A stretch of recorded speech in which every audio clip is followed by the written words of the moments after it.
Bonjour, bonsoir. Bienvenue dans les bureaux du groupe TAC. Merci au groupe TAC de nous accueillir. Le mouvement Les Charitables a pour mission d'augmenter et de créer un standard de générosité clair auprès d'individus. Nous croyons que la philanthropie doit devenir un réflexe, un engagement durable et non une action ponctuelle. Fait que le mouvement est né de trois grands constats. Premièrement, le Québec, les francophones ont un retard en philanthropie par rapport au reste du Canada. Il y a une statistique quand même frappante qui est celle de dire que, selon Statistique Canada, le revenu ménage qui gagne le moins est celui qui donne le plus en philanthropie et c'est 2,3 % des revenus. Alors qu'inversement, celui qui gagne le plus haut percentile, donne 0,8 %. Parce qu'on s'est dit que si les plus pauvres, les moins chanceux, sont capables de donner 2,3 %, les plus chanceux devraient être capables de donner 5 %. Le deuxième constat est que les Québécois sont généreux lorsqu'ils sont sollicités. Et c'est souvent les mêmes qui donnent. Et le troisième constat, c'est comment donner. Une fois que tu as été sollicité, une fois que tu sollicites, comment donner? Mais c'est là qu'on est arrivé avec le 5 %, une norme claire. Pour moi, le mouvement, c'est d'augmenter l'indice de générosité dans la société québécoise. Fait que si je résume le mouvement Les Charitables, c'est donner plus, donner mieux. Un code d'honneur que vous faites avec vous-même puis qu'on ne fera pas de reddition de compte. Et c'est pour qui? Mais c'est pour tout le monde. Donner mieux, en terminant, c'est quoi donner mieux? C'est ce qu'on fait un peu. Fait qu'aujourd'hui, c'est notre première formation, mais on veut créer de la formation, de l'information, s'occuper des philanthropes et les éduquer, les éveiller, cette conscience-là, mais aussi, d'un côté, autant les outils comme les obligations communautaires ou toute autre chose, mais aussi peut-être parler des causes dans notre société, puis leur montrer de façon neutre, voici ce qui se passe, puis voici comment vous pouvez collaborer. Donc, on divise un peu la conférence, la formation en deux moments. La première, c'est comprendre un peu le cadre juridique, légal, fiscal, avec nos experts ici. Puis la deuxième partie, c'est plus des cas, des OBNL qui entament le pas ou qui souhaitent entamer le pas pour les obligations communautaires. J'aimerais accueillir nos experts. Donc, Émeline Le Guillen, qui est agente au développement au chantier de l'économie sociale et coordonne le parcours Ampli, qui propose l'accompagnement par la création de campagnes d'obligations communautaires au Québec en lien avec les acteurs de l'écosystème. Alexis, analyste financier au risque, le réseau d'investissement social du Québec.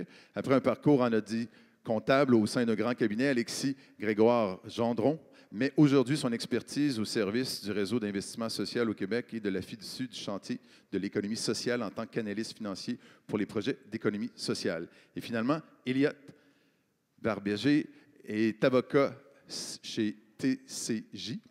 Elliott pratique en droit des affaires et accompagne plus spécifiquement les entreprises et organisations porteuses de projets à impact fort. Il représente une clientèle variée dans des dossiers d'immobilier, de financement et plus généralement en droit de l'économie sociale.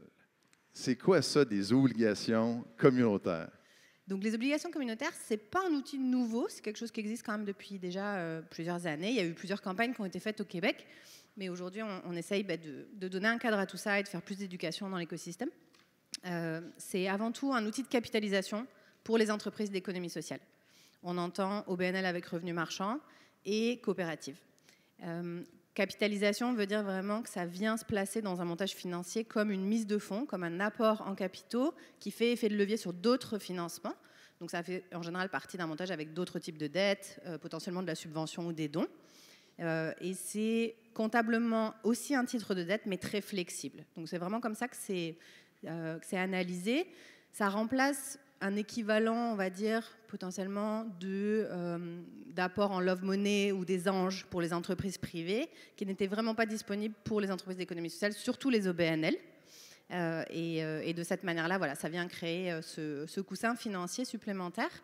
Dette flexible dans le sens où on est sur des conditions d'émission de dette qui sont à la main de l'entreprise et qui sont en général beaucoup plus favorables qu'une dette traditionnelle. Le plus souvent, elles ne sont pas garanties, mais vous pouvez fixer vous-même en tant qu'organisme à la fois le taux, la durée d'échéance, la manière dont vous payez vos intérêts et votre capital.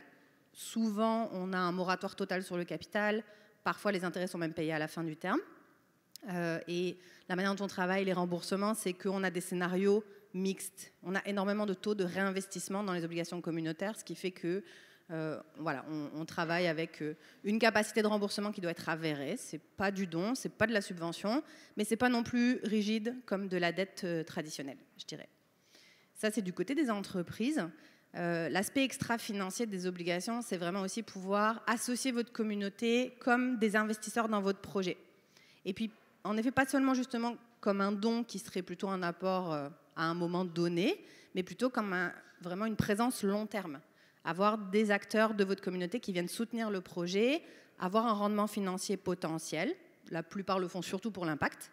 Mais ça permet d'avoir vraiment beaucoup plus de parties prenantes qui font partie de la vie de l'entreprise, son projet de développement, et qui puissent devenir vos ambassadeurs également.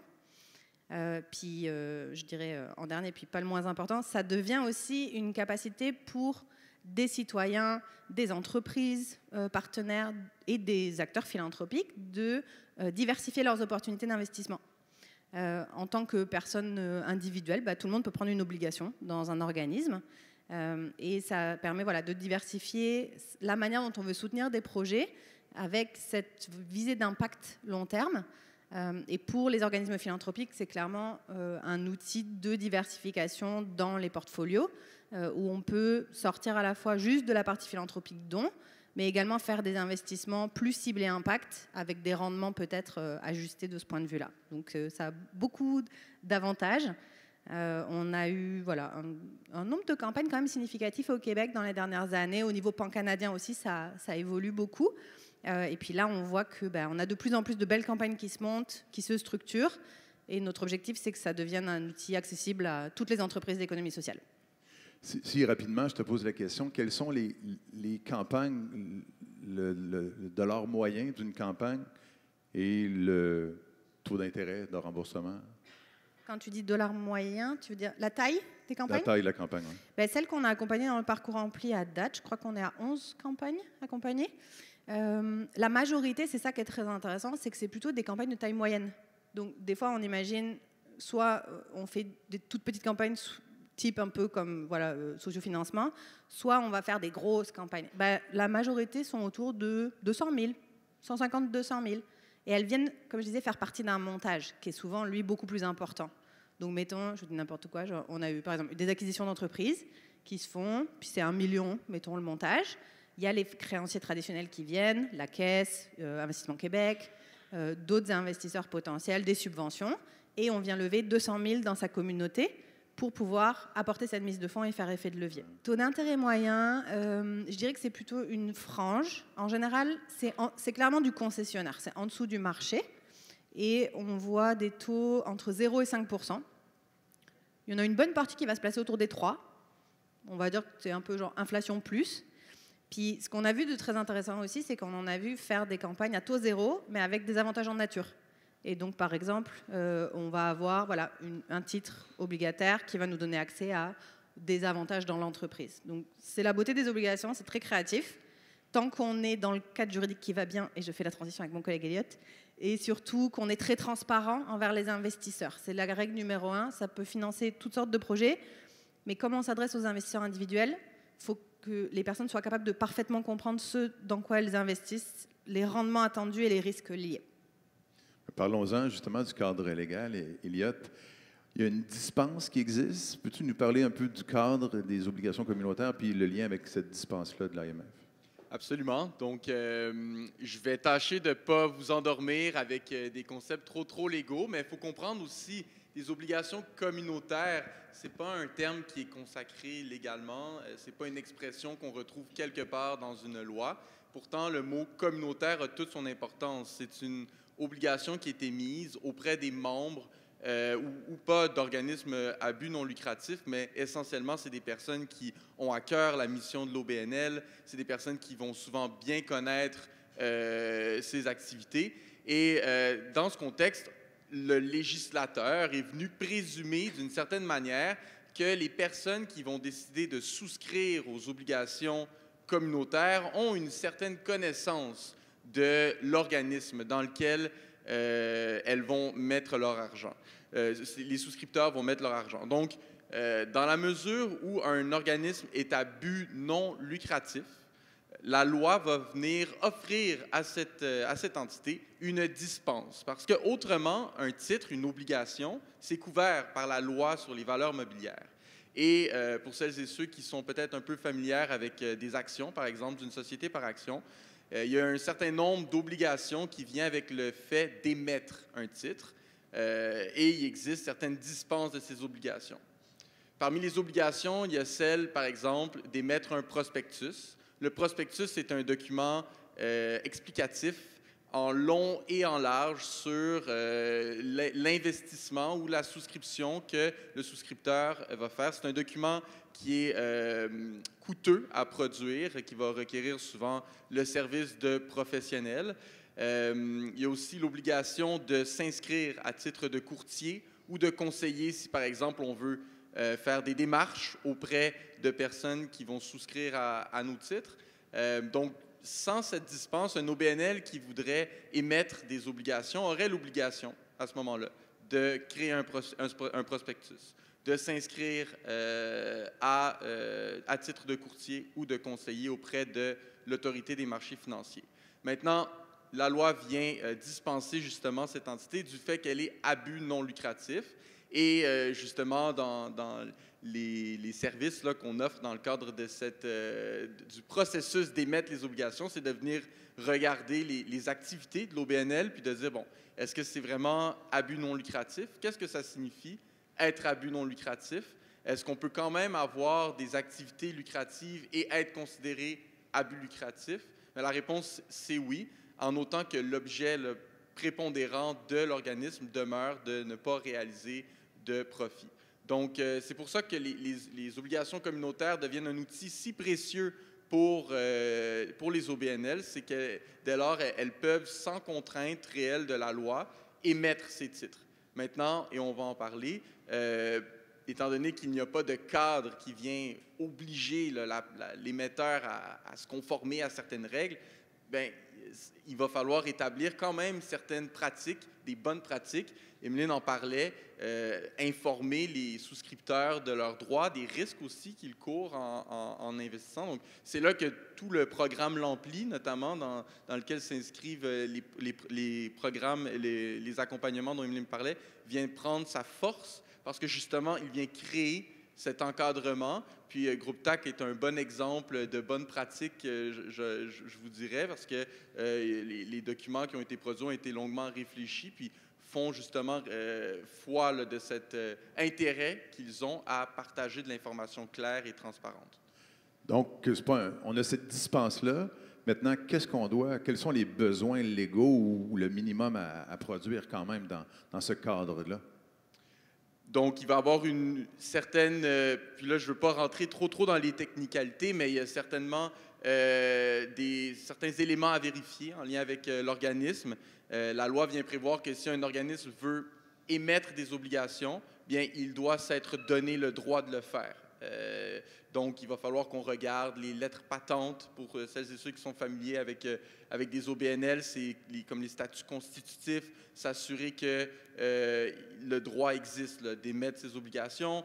On fait aussi un accompagnement avec le conseil d'administration pour que les bonnes résolutions, parce qu'évidemment, c'est une personne morale, elle ne prend pas des décisions par elle-même, donc elle le prend par résolution. Nous, on s'assure que les virgules, les points sur les « i » sont au bon endroit. Bien qu'on est un peu rabat-joie parfois, parce qu'évidemment, on fait des commentaires, on vient dire « Ah, il aurait fallu avoir cette inscription », mais c'est quand même nécessaire. Puis la préparation, elle est importante si on veut avoir une campagne qui a du succès. On veut prévenir les problèmes avant qu'ils surviennent. Donc, c'est essentiellement un travail corporatif, si on veut, pour se donner les pouvoirs d'émettre. C'est l'aspect plus légal. Après, il y a tout un aspect d'être capable d'accueillir la structure où on va recevoir les investissements, plutôt les souscriptions. On va prévoir quand on doit faire le paiement des intérêts, les remboursements, etc. Donc, il y a un accompagnement aussi à ce niveau-là. Alexis, toi, avec le risque, c'est quoi les attraits au risque plutôt? Quels sont les attraits des obligations communautaires dans un montage financier? Puis ces gens-là qui sont devant nous, qui se disent, bon, okay, oui, là, je comprends qu'on peut aller chercher de l'argent, mais au-delà de ça? Oui, en fait, à mon avis, il y a deux avantages principaux pour d'avoir des obligations communautaires dans un montage financier. Il y a le premier avantage qu'Emeline a un peu touché qui est en lien avec l'ancrage. Quand on analyse dans l'économie sociale, un point très important pour les différents créanciers, c'est l'ancrage de l'entreprise dans sa communauté, dans son écosystème. Donc, les obligations communautaires, de faire une campagne d'obligations communautaires, que ce soit par le montant ou le nombre de souscripteurs, peut nous montrer concrètement, d'une façon tangible, de dire la communauté est là pour l'entreprise, elle veut participer au projet, elle veut soutenir le projet. Donc, pour nous, c'est vraiment une façon tangible d'évaluer cet ancrage-là. Des fois, c'est un peu plus difficile, même si on le voit, l'ancrage, de le, je veux dire, quantifier, d'avoir des éléments qui sont tangibles, parce que ce n'est pas toujours possible. Des fois, c'est plus difficile. Donc, les obligations communautaires nous permettent de vraiment évaluer l'ancrage. Un exemple classique serait, je ne sais pas, mais là, je vais utiliser le mot coop parce que l'équivalent d'obligations communautaires peut-être pour les coop et les parts privilégiés, mais ça pourrait être une entreprise, un OBNL qui décide de faire un dépanneur multiservice, mettons, dans une région éloignée où il y a 600 habitants dans la ville. Bien, une façon de lever de l'argent pour l'entreprise, ça serait de faire une campagne d'obligations communautaires, potentiellement de ramasser de l'argent, mais en même temps, si on voit que sur les 600 habitants, il y a 200, il y a 300 souscripteurs d'obligations communautaires, bien, ça nous montre concrètement qu'il y a un désir d'avoir ce projet-là dans la municipalité. Au niveau financier, c'est sûr qu'il y a un avantage, Emeline l'a un peu touché aussi, mais avec la question sur les taux d'intérêt moyens, les obligations communautaires ont habituellement des modalités qui sont avantageuses. Ça va coûter moins cher qu'un prêt traditionnel, si on veut, dans une institution financière. Donc, en partant, on réussit avec des obligations communautaires à réduire un service de la dette. T'sais, si on remplace la dette par des obligations communautaires, ça va généralement nous coûter moins cher. Le remboursement des obligations communautaires aussi va être souvent échelonné sur pas échelonné, mais va être décalé sur un nombre d'années qui est déterminé par l'entreprise. Et ce remboursement-là est conditionnel à la viabilité financière de l'entreprise. Donc, c'est sûr que l'entreprise ne peut pas se mettre en faillite pour rembourser les obligations communautaires. Donc, pour un créancier, de voir tout ça, c'est très avantageux parce que ça rend un montage financier plus attrayant pour un créancier, ça coûte moins cher. Et finalement, c'est qu'en économie sociale, on va considérer ces obligations communautaires-là comme une mise de fonds, comme le serait une subvention ou une contribution non remboursable. Donc oui, c'est remboursable, oui, c'est de la dette de façon comptable, mais nous, quand on l'analyse, c'est une mise de fonds. Donc, quand on calcule des ratios d'endettement ou d'autres ratios qui sont quand même pertinents dans une analyse financière, les obligations communautaires ne viennent pas affecter ces ratios-là. Donc, au final, on a un montage financier qui est plus attrayant et qui coûte moins cher. C'est une dette de gentil. Oui, c'est une dette de gentil. Ouais. On a parlé de l'ampli. Je te poserai la question, Emeline, d'un point de vue, puisque là, on a des experts, un avocat, on est des fois petits dans nos OBNL à gérer ça. Ça prend quoi comme ressources? Qu'est-ce que l'ampli peut amener? Puis j'aurais une question peut-être pour vous trois. Là. Dans une campagne de 200 000, ça nous coûte combien d'accompagnement professionnel en dehors de, mettons que je m'en vais là? Bonne question. Aujourd'hui, c'est un parcours gratuit, juste pour dire. Ça pourrait évoluer dans le futur. On est dans une phase d'expérimentation. L'objectif, c'est que ça reste accessible, quoi qu'il arrive, parce qu'on pense aussi que c'est un outil qui démocratise le financement à plein de niveaux et qui doit donc être accessible à tous. Il y a, je pense, voilà, un travail, nous, qu'on est en train de faire faire monter en compétence les acteurs d'accompagnement dans le territoire pour qu'il y ait un système d'accompagnement très fort. Au Québec, en accompagnement en économie sociale, l'idée, c'est que chaque accompagnateur, enfin peut-être pas tous les accompagnateurs, mais un certain nombre d'accompagnateurs soient vraiment bien outillés. Et on a développé une très grosse boîte à outils qui s'affine, qui a été bien testée maintenant, pour que ça puisse être proposé de la manière la plus accessible possible aux entreprises d'économie sociale. Mais je pense que juste pour revenir sur les bonnes pratiques aussi, c'était quelque chose dont on voulait discuter. Il y a plusieurs points clés un peu quand on veut monter une campagne. Je dirais la première, c'est vraiment d'anticiper, être capable de voir ça avec beaucoup de temps de préparation en amont, particulièrement pour des grandes campagnes, mais aussi pour des plus petites, parce que ça prend du temps dans l'équipe de se poser les bonnes questions. Il faut embarquer son CA, ça c'est vraiment fondamental. Si le CA n'est pas embarqué, c'est quasi sûr que ça ne fonctionnera pas. Ce sera aussi via le réseau du CA, notamment pour les plus petites campagnes, que ça va se passer. Donc je dirais qu'au-delà des frais potentiels d'accompagnement, mais qui seront, à mon avis, accessibles, puis on peut aller chercher potentiellement du financement pour ça, c'est surtout avoir la capacité en interne de porter un tel projet. Et ça demande quand même, en effet, des ressources, des ressources énergie, je dirais du capital social, parce qu'il faut être vraiment bien connecté à sa communauté aussi. Donc voilà, c'est juste quelque chose, je pense qu'il faut planifier, anticiper, qui peut vraiment valoir le coup, mais pour certains projets. Ce n'est pas non plus quelque chose qui s'applique à tous les projets. Clairement, pour des besoins de financement court terme, rapide, ce n'est pas ça qu'il faut faire. Et c'est OK. Il y a d'autres produits, par exemple au risque, qui financent beaucoup mieux ce genre de sujet. Mais je dirais que voilà, je pense qu'il y a une capacité d'apprentissage commune aussi. Ce qu'on encourage souvent, c'est d'apprendre entre pairs. Je veux dire, là, dans l'écosystème, il va y en avoir de plus en plus des campagnes. Des gens qui ont fait des campagnes à succès, bah, ça vaut le coup d'aller taper à leurs potes, de leur dire « Tiens, moi, ça m'intéresse, comment tu as fait ça ?» Partager un peu voilà, les bons coups, je dirais. Mais se rappeler, oui, que c'est quand même quelque chose qui est coûteux en temps, surtout énergie, potentiellement financièrement, mais il faut de la ressource dédiée, une capacité de promotion aussi, bien sûr, parce qu'il y a toute une démarche communication derrière. Les campagnes durent combien de temps, généralement? Tu as un peu les deux temps. Tu as le temps de conception et puis le temps de levée de fonds. Le temps de conception, ce qu'on dit en général, c'est 3 à 6 mois. Puis pour certains, ça peut être plus long. Mais encore une fois, c'est un petit peu difficile à chiffrer des fois parce que ça peut être plus long le temps que la démarche se mette en œuvre et que tu arrives aux gens à avoir le bon plan de financement pour ça, le plan d'affaires. Je pense, à partir du moment où tu as de la documentation de base, les 3 mois, c'est réaliste si l'équipe peut effectuer le travail rapidement. Nous, on s'adapte toujours aux entreprises, on ne les presse pas. Et c'est ça, 3 à 6 mois.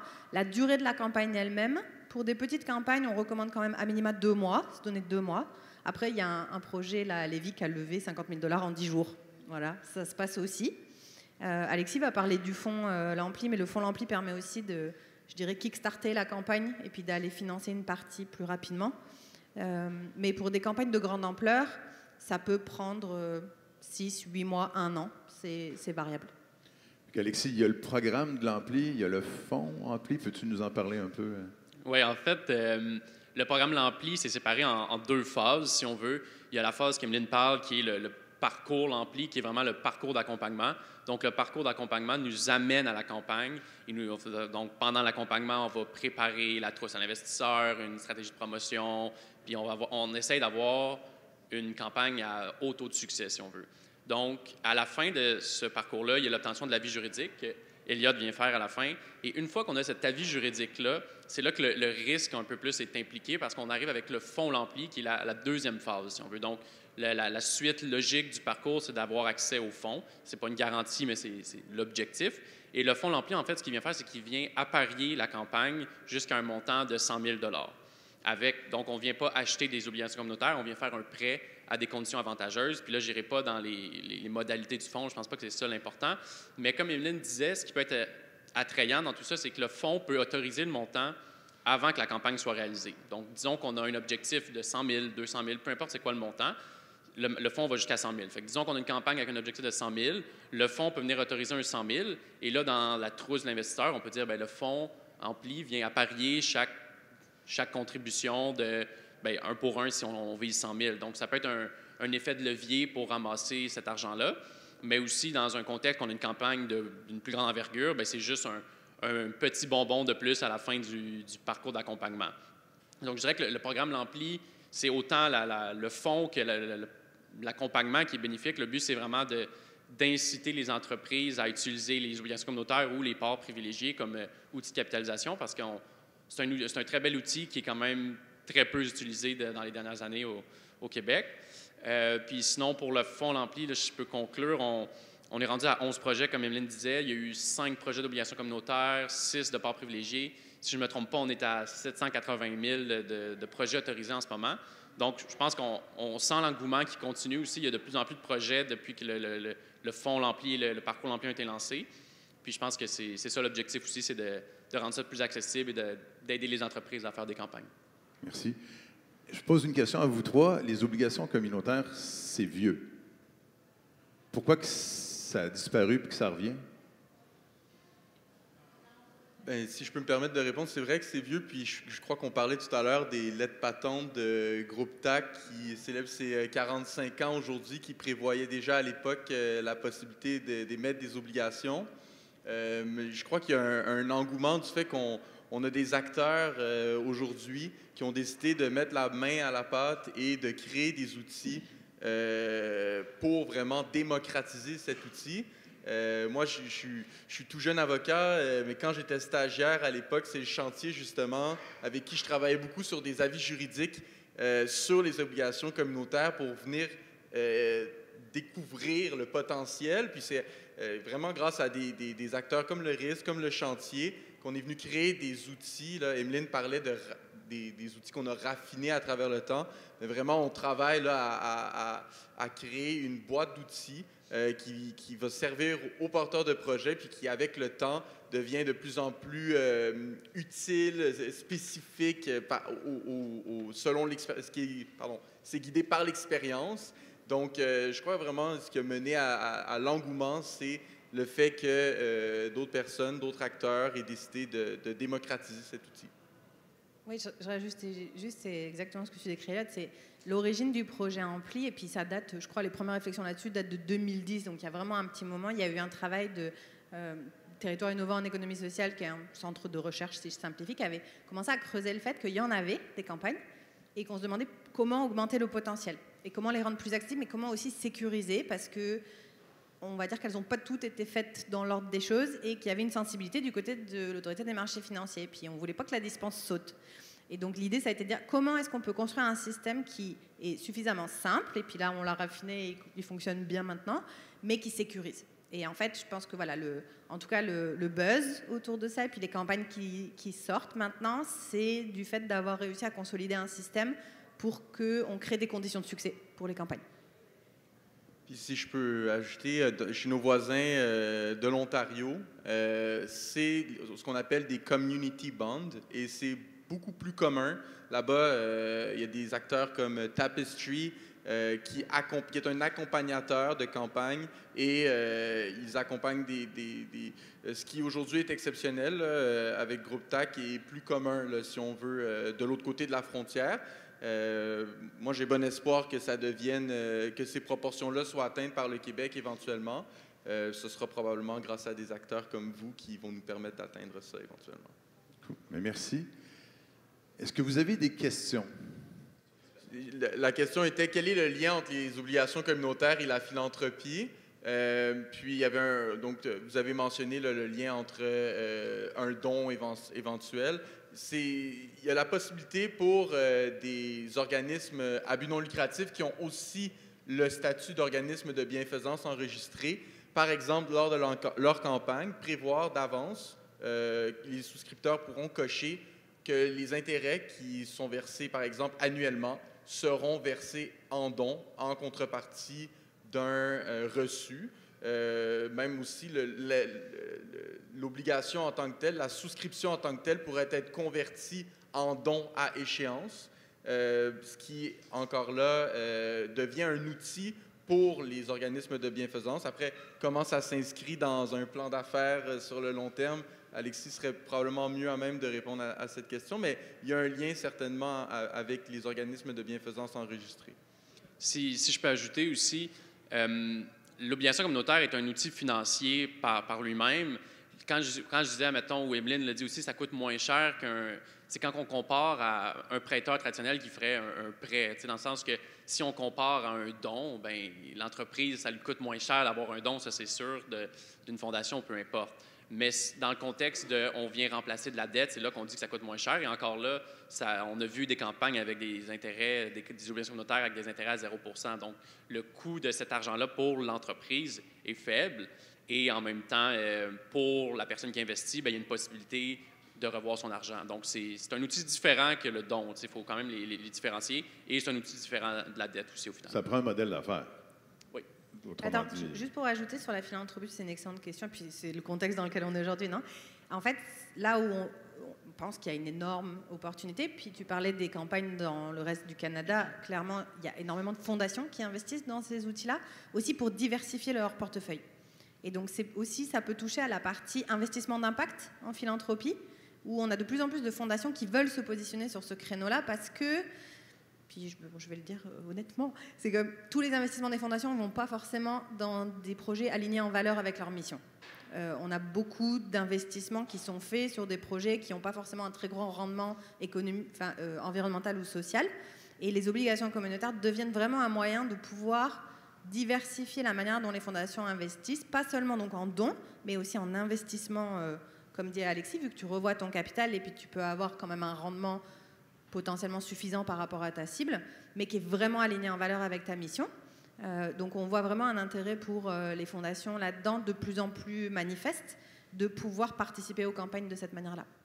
On donne indirectement, potentiellement, oui, si on va sur des taux d'intérêt en effet plus bas que sa cible de rendement. Puis ce qui a été dit par Elliott, c'est aussi, on peut transformer l'investissement en don à terme, on peut donner les intérêts à terme.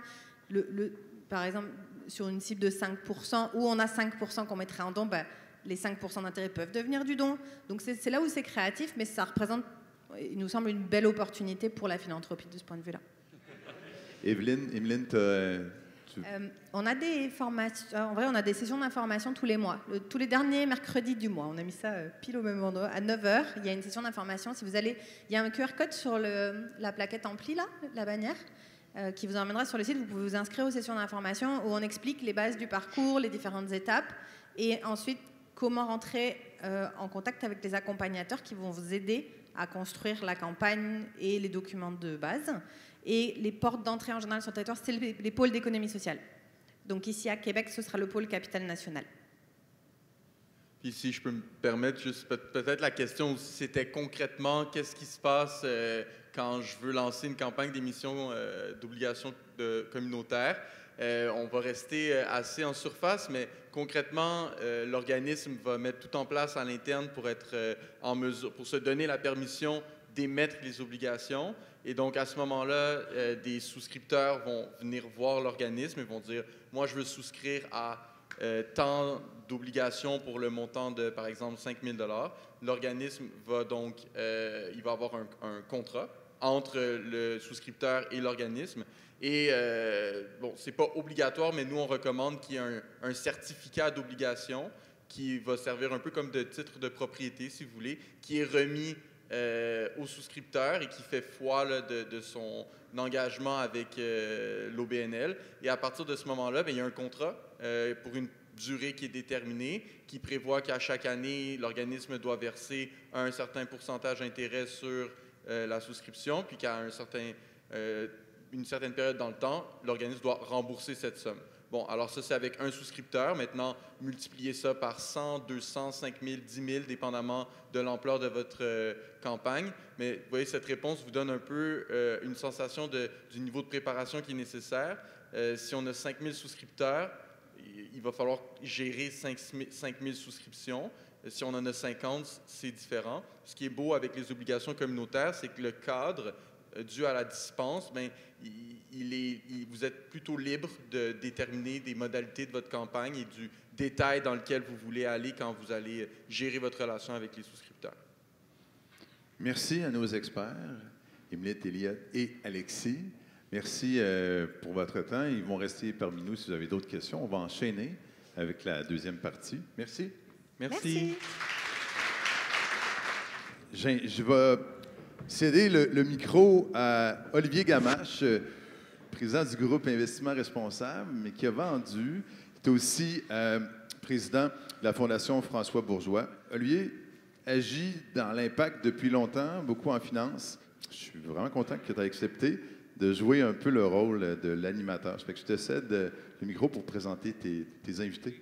Je veux juste me permettre, comme j'ai le micro, sur la question du lien avec la philanthropie. Comme moi, je représente une fondation, moi, je suis un investisseur et je suis aussi un donateur.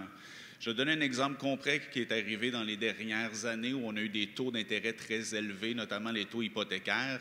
Sachez qu'il y a un grand nombre d'organismes de charité qui sont venus nous voir en nous demandant des sous supplémentaires comme donateurs pour couvrir la hausse des taux d'intérêt.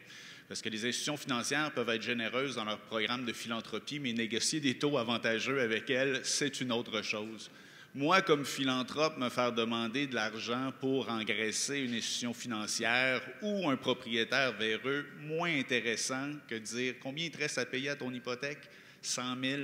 Hey, je vais te la prendre, ton hypothèque.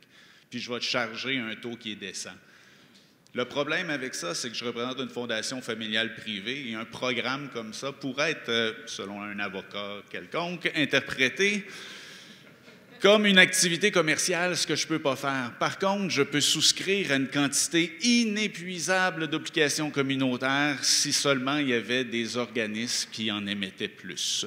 Donc, voilà l'intérêt de ma présence ici aujourd'hui. Il y a de l'appétit pour ça, il y a de l'appétit du côté philanthropique.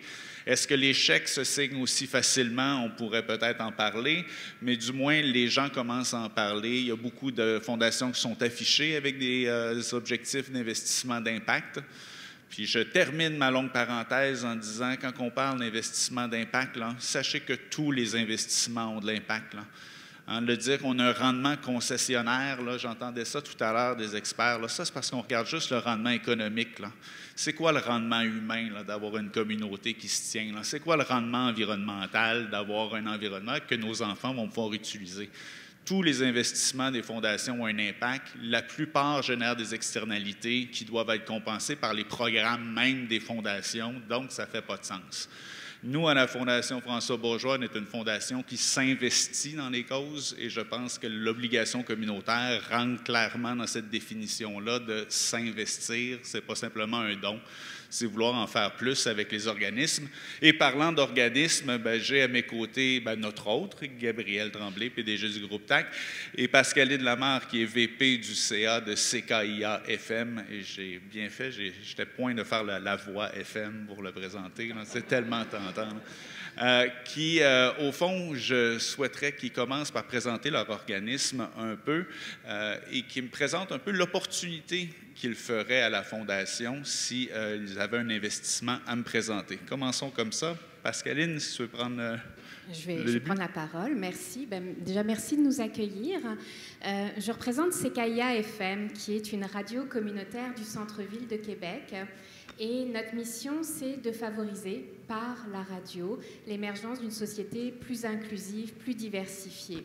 Donc, autant vous dire qu'on ne manque pas d'ouvrages en ces temps compliqués. Et nous fêtons nos 40 ans, on vient d'avoir 41 ans, et comme on est devenus des adultes responsables, on a acheté une maison dans le quartier Saint-Roch. Donc, notre projet à CKIA, c'est vraiment un projet de maison de la radio. Et c'est un projet qui est déjà très avancé, puisque nous sommes propriétaires, qu'on a déjà commencé à émettre dans notre maison qui est située au Carré Lépine, donc vraiment au cœur de l'action. Mais on est au cœur de notre mission, vraiment en étant là, on est au cœur de notre communauté. Et cette maison, on l'a pensée pour être la maison de toutes les voix de la ville de Québec. Notre projet, et ce pourquoi on est allé vers les obligations communautaires, c'est pour parachever notre maison de la radio. C'est vraiment pour aller chercher ce petit pour finaliser ce projet-là, parce qu'il est déjà bouclé à 100%. Mais vous le savez, quand on a des subventions au Québec et partout ailleurs, eh bien, avant de recevoir les subventions, il faut engager les dépenses. Donc, nous, on se sert vraiment de levier des obligations communautaires pour aller chercher la petite soudure financière qui nous manque pour faire justement le relais, le pont entre le moment où on doit faire toutes nos dépenses de construction, de rénovation, qui est en ce moment, et le moment où on va recevoir nos subventions. C'est aussi quelque chose qui est parfaitement aligné avec notre mission et nos valeurs parce que ça va nous permettre d'aller chercher du lien avec la communauté. Ça fait quelques années qu'on a vraiment rebâti plein de ponts avec notre communauté, les organismes communautaires du quartier, les organismes très proches de nous, mais également les syndicats, la ville de Québec. Donc, on a établi beaucoup de liens avec nos organismes partenaires, mais on est allé vers les obligations communautaires vraiment pour aller se chercher plus de reach, en bon français, et de motiver notre communauté à s'engager avec nous de manière concrète. C'est quelque chose qu'on fait aussi parce qu'on est engagé depuis un peu plus d'1 an dans une démarche visant à développer la philanthropie. Donc, c'est dans un continuum d'action de diversification de nos sources de revenus aussi. Et on est en plein dans les démarches pour aller chercher aussi notre numéro d'organisme de bienfaisance. Donc, on a vraiment fait des gros travaux depuis 1 an pour ça. Et c'est vraiment notre projet d'avoir cette maison de la radio ouverte à tous et à toutes pour favoriser l'émergence d'une société plus inclusive. C'est super. Et c'est une souscription, une émission pour combien que vous alliez chercher? En obligation communautaire, on va aller chercher 75 000 $ qui vont être appareillés de 75 000 $ du fonds de l'ampli. Donc, on va se chercher un 150 000 $ au total. Sur un projet d'une valeur? Notre projet est à 1 200 000 $. Okay. On a eu 50% à peu près de subventions diverses et variées, dont des grosses subventions. On a pour 30 à 40% en emprunt hypothèque et le reste était de la mise de fonds ou des apports variés. Parfait. Donc, un bel effet de levier pour ceux qui souscrivent à l'émission communautaire. Et je dois dire, si ça vous intéresse, que cet investissement est particulièrement sûr puisque en 2022... Faut que tu t'adresses à moi. Là. Les charitables ne font pas de... Pas de sollicitation, mais moi, je suis là pour être sollicité. En 2020, nous, Pas par tout le monde, d'ailleurs. Hein, je dis ça comme ça. Les capacités sont somme toute limitées. Mais vas-y. Le milieu de la radio communautaire a eu cette chance extraordinaire, hein, puisque quand la vie vous donne des citrons, autant faire de la limonade. Pendant la COVID, on a généré beaucoup d'argent avec les publicités. Le gouvernement faisait beaucoup de messages. Donc, tout cet argent-là, on l'a placé. On l'a placé en 2022. On a placé plus de 150 000 $ en 2022. Et on va pouvoir libérer ce placement-là, avec tous les intérêts que ça a généré, bien évidemment, depuis 2022, en juin 2027, qui est notre limite pour les obligations communautaires, pour rembourser les obligations communautaires. Donc, c'est vraiment un investissement sans risque, pour le coup. Quand je disais que c'était vraiment faire le pont jusqu'à cette disponibilité. C'est super. Gabriel, merci de nous recevoir. Parle-nous, devance un peu l'annonce que tu feras dans quelques minutes d'une façon plus officielle. Parle-moi de l'opportunité que tu m'offres comme fondation d'investir dans le groupe TAC. Bien, Olivier, vous saches au départ, c'est quoi le groupe TAC? Bien, c'est un organisme ici qui existe depuis 45 ans. Puis notre mission, c'est d'offrir du travail de qualité à des personnes en situation de handicap, des gens pour qui le marché régulier de l'emploi est trop difficile. Fait qu'ici, le groupe TAC, c'est 450 salariés, dont 360 personnes handicapées. Et comment on réalise ça? C'est en leur offrant un véritable travail. Et comment on réalise cet objectif-là? Ça nous prend des partenaires, des entreprises qui font affaire avec nous, parce qu'ici, c'est un vrai travail. Les gens sont salariés et on est essentiellement en sous-traitance, mais déjà depuis 3 ans et demi, on a fait l'acquisition des actifs de Faber, un fabricant de raquettes à neige. Donc, on fabrique des raquettes à neige qui sont vendues partout au Canada dans les Costco, Decathlon et beaucoup de boutiques spécialisées. Donc, ça, c'est un investissement qu'on a fait. Puis pourquoi qu'on le fait? C'est qu'en sous-traitance, on n'a pas les deux mains sur le volant. Ce qui fait que si une entreprise décide, puis ce n'est pas négatif nécessairement, l'exemple, la maison Simons est un super partenaire. Ils ont conçu un centre de distribution et du jour au lendemain, on a perdu une activité économique. Donc, il faut toujours se réinventer et l'achat de Faber est un exemple concret. On a dû investir. Donc, il faut continuer à réaliser des investissements parce que le marché va changer. La façon de réaliser ces investissements-là créateurs d'emplois, c'est dans ce dotant vraiment d'un bon fonds de roulement, un fonds d'acquisition et de développement qui va nous permettre de saisir des opportunités d'affaires qu'on aura qualifiées, qui peuvent procurer du travail à des gens qui sont plus loin du marché du travail. C'est une campagne de 5 millions qui va être appareillée, on va recevoir 5 millions aussi de l'ampli. Non, c'est pas vrai, 100 000 de l'ampli. Ça aurait été un bon scoop, ça. Donc, sur les 5 millions, à peu près la moitié vont servir à payer des dettes qui nous coûtent le plus cher. Et le reste, on va se retrouver avec un fonds de roulement de 3 millions pour justement saisir des opportunités d'affaires dans le futur. C'est un peu, je résume le projet au niveau financier, mais ici, vraiment, on change la vie des gens. On a des gens qui arrivent ici les épaules basses. On les aide avec le Centre Louis Joliette pour la formation. On a une formation en intégration sociale. On a des agents d'intégration qui s'assurent que ça soit un succès. Et on voit leurs épaules tranquillement pas vite monter. Ces gens-là sont fiers de travailler et nous le rendent tellement bien au quotidien. On change leur vie, on change la vie de leur famille, de leurs parents. On a des témoignages de tous les jours. Les employés de soutien ici, c'est ceux qui travaillent à la comptabilité, administration, les agents d'intégration, justement, les superviseurs. Ces gens-là se sentent valorisés à tous les jours parce qu'on voit concrètement ce qu'on fait sur la vie des gens. Et c'est pour ça qu'on a le goût d'en faire plus. Il y a 8 000 personnes handicapées sur l'aide sociale à Québec. Imaginez-vous, si 10 % de ces gens-là ont la capacité de travailler. Le défi qu'on a devant nous, il est énorme. C'est ce qui motive toute mon équipe à en faire plus. Super beau projet. J'aimerais savoir pourquoi, là, pour les deux, pourquoi avoir choisi l'obligation communautaire plutôt qu'une autre façon d'aller chercher cette source de financement-là? Puis surtout, quels ont été les défis là, comme organisme là, dans ce choix, cette campagne, ces éléments préparatoires, l'accompagnement et tout? Je ne vais pas vous mettre des mots dans la bouche, là, mais j'imagine que vous avez eu du bon support. Est-ce que je commence à mon tour? Bien, pourquoi les obligations communautaires? Dans notre cas, on fait affaire avec 3 partenaires financiers majeurs, des institutions financières. Ils nous ont offert, avec le beau bâtiment qu'on a, on peut emprunter sur le futur, créer notre fonds de roulement. Mais ça faisait déjà 1 an que je travaillais sur les obligations communautaires et là, j'ai dit non, on ne veut pas encore 3 partenaires, on en veut 300, 400. C'est ce qui va faire la différence pour l'avenir de Groupe TAC.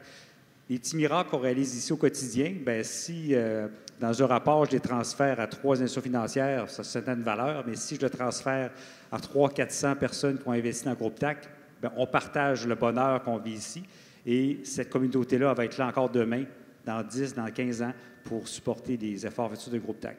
C'est sûr que c'est plus compliqué. Ça aurait été vraiment simple d'aller voir l'institution financière puis de prendre une hypothèque sur encore 20 ans. C'est tout un chemin de partir ça, mais on avait de l'aide extraordinaire des mines, Alexis, elle à toute fin d'Eliott. Mais ça vaut la peine. Ça vaut la peine. C'est un parcours intéressant parce que ça nous fait poser des bonnes questions aussi. Ça nous fait poser qu'est-ce qui se passe, comment on va les rembourser, ces obligations-là. Fait qu'on se fait des scénarios optimistes, pessimistes. Fait qu'il y a un gros travail qui se fait à l'interne, qui est par contre très mobilisant. Puis moi, j'ai eu la chance d'avoir une équipe extraordinaire qui m'a permis justement de continuer à développer en parallèle. Mais ce chemin-là, ça fait 2 semaines que c'est rendu maintenant public, là, puis déjà on voit des beaux résultats qu'on va annoncer tout à l'heure. Fait que je suis vraiment content que notre conseil d'administration a accepté d'aller dans cette voie-là. Super. Et toi, Pascaline? Bien, à CKIA, je vous dirais que ça s'est imposé comme c'est une question d'efficacité, d'efficience et de rejoindre notre communauté.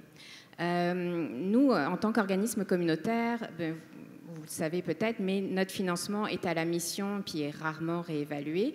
Sinon, on a du financement au projet, ce qui est toujours hyper ponctuel, donc ça ne favorise pas de voir les choses sur le long terme. Et ça nous arrive parfois aussi de faire des campagnes de sociofinancement, ce qui est très lourd à l'interne à gérer, puis c'est du one-shot. Donc, en se dirigeant vers les obligations communautaires, on s'est dit que ça nous permettait de faire des choses de manière plus efficace, d'aller chercher plus d'argent de manière plus pérenne sur le long terme et de mobiliser notre communauté. C'est vrai qu'au niveau des défis que ça peut représenter, on est une petite équipe à CKIA. On a 4 employés permanents, dont 2 sont journalistes. Ce qui fait que pour ce projet-là et pour le projet d'acquisition de notre maison de la radio, ben, on est allé chercher une chargée de projet. Donc, on a eu une subvention pour la chargée de projet. Et notre coordonnatrice aux opérations, qui est ici avec moi ce soir, ce sont les 2 personnes qui ont travaillé sur ce projet. Heureusement qu'on a été accompagnés par les collègues de l'Ampli. C'est vraiment une aide inestimable, mais ça reste qu'à l'interne, c'est une charge de travail supplémentaire. Et dans notre cas, si des membres du CA n'avaient pas mis l'épaule à la roue, on aurait eu beaucoup de difficultés.